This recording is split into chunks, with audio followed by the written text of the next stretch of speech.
రాజన్న సిరిసిల్ల జిల్లా ఎల్లరెడ్డిపేట మండల కేంద్రంలోని ఇందిరమ్మ ఇళ్ల కాలనీ వాసులు ఆవేదన వ్యక్తం చేశారు. ఇందిరమ్మ ఇళ్లు నిర్మించుకొని 10 సంవత్సరాలు పూర్తయినా ఇప్పటి వరకు బిల్లులు రావడం లేదంటూ గతంలో కాంగ్రెస్ ప్రభుత్వం అధికారంలో ఉన్నప్పుడు 2006 సంవత్సరంలో ఇందిరమ్మ ఇళ్లు మంజూరు అయ్యాయని, అప్పుడు సరిగ్గా బిల్లులు రాక 2013 సంవత్సరంలో అప్పు చేసి మరి ఇల్లు నిర్మించుకున్నామని, తర్వాత వచ్చిన తెలంగాణ ప్రభుత్వంలోనైనా బిల్లులు వస్తాయి అనుకుంటే అప్పటి ప్రభుత్వం పట్టించుకోలేదని ఆవేదన వ్యక్తం చేశారు. 10 సంవత్సరాల తర్వాత కాంగ్రెస్ ప్రభుత్వం మళ్లీ అధికారంలోకి రావడంతో మరలా తమలో ఆశలు చిగురించాయని, తమకు ఇల్లు మంజూరు చేసిన ప్రభుత్వం మళ్లీ వచ్చిందని ఎంతో ఆనందం వ్యక్తం చేశామని అన్నారు. ప్రభుత్వం ఏర్పడి సంవత్సరం దాటినా ఇప్పటి వరకు తమను పట్టించుకోవడం లేదని, ఈ విషయాన్ని కాలనీవాసులు కలెక్టర్ దృష్టికి తీసుకెళ్లినా పట్టించుకోవడం లేదని ఆగ్రహం వ్యక్తం చేశారు. ఇప్పటికైనా అధికారులు స్పందించి తమకు రావాల్సిన బిల్లులు వెంటనే చెల్లించాలని డిమాండ్ చేశారు. బిల్లులు చెల్లించకపోతే కాలనీవాసులందరూ ఆందోళనకు దిగుతామని హెచ్చరించారు.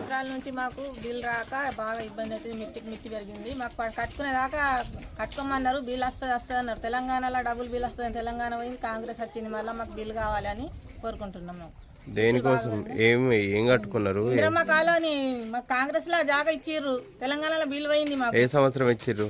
10 సంవత్సరాలు అవుతుంది. 10 సంవత్సరాలు 10 సంవత్సరాల నుంచి రూపాయి లేదు. కట్టుకున్నప్పటి నుంచి అప్పు బాగా అయింది. మిత్తులు పెరిగినాయి.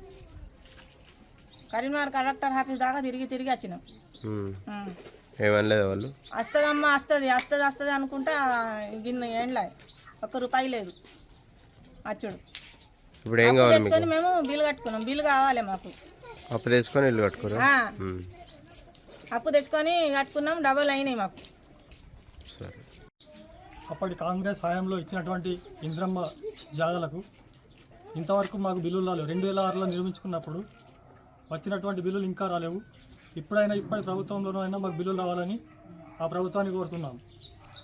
ఇందిరమ్మ ఇండ్ల నిర్మాణంలో ప్రభుత్వం మాకు అసలైన లబ్ధిదారులుగా గుర్తించి మాకు బిల్లులు మంజూరు చేయగలరని ప్రభుత్వాన్ని కోరుతున్నాం.